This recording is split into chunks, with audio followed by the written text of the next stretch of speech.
നീ എന്താ ഞാൻ എന്നിട്ട് പോസ്റ്റിനെ ലൈക്ക് ചെയ്യാണ്ടിരുന്നെ? ഞാൻ ഇന്ന് ഇൻസ്റ്റ കേറിയ പോലില്ല, പിന്നെ എന്റെ പോസ്റ്റ് ലൈക്ക് ചെയ്യുന്നു. നീ ഇപ്പൊ ഹണി റോസിന്റെ പോസ്റ്റിന് കമന്റ് ഇട്ടേ മെലിഞ്ഞു എന്നും പറഞ്ഞു. അത് ഞാൻ കൊറേ നാളോണ്ട് നോക്കുന്നു, ഇപ്പഴാ അവരൊന്ന് മെലിഞ്ഞത്. നീ എന്നെ നോക്കിയേ. നോക്കാമല്ലോ വേണ്ടേ? അയ്യേ എടി, നിനക്ക് നോക്കാനുള്ളതൊക്കെ ഉണ്ട്. എടി ശബ്ദം. നീ ഫോണിന്റെ കേസ് മാറ്റിട്ട് എന്റെ അടുത്ത് പറഞ്ഞില്ലല്ലോ.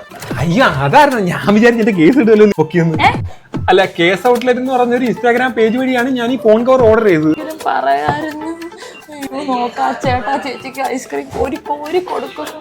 അത്രയും നേരമെങ്കിലും പെൺപിള്ളയുടെ വാറഞ്ഞിരിക്കുമല്ലേ. എന്താ ഇത്ര മടി കഴിക്കങ്ങടെ? എനിക്കറിയാം നിങ്ങൾ കെട്ടിക്കഴിഞ്ഞാൽ എന്നെ വെളിയിൽ എങ്ങും കൊണ്ടുപോകത്തില്ലെന്ന്.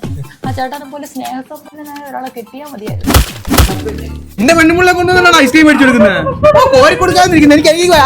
അതെന്താ സംഭവം സോഹ? അയാളെ പെണ്ണുമ്പിള്ളേ നിന്റെ സ്നേഹസമ്പന്നായ ചേട്ടനെ വിഹിതം വെക്കാൻ വേണ്ടി കൊണ്ടുപോകുമ്പോ ഞാൻ ഐസ്ക്രീം കോരി തരണോ? ഞാൻ ഈ കല്യാണം കഴിഞ്ഞിട്ട് ഓരോരുത്തരും ഇതുപോലെ പറഞ്ഞു കൊണ്ടുവന്നാലേ എനിക്ക് സ്നേഹം കുറവുണ്ടോ? ചേട്ടന്റെ സ്നേഹമാണ് സ്നേഹം. ഇതാ പറയുന്നത് അധികം സ്നേഹമുള്ളടത്ത് വിഹിതം ഉണ്ടെന്ന്.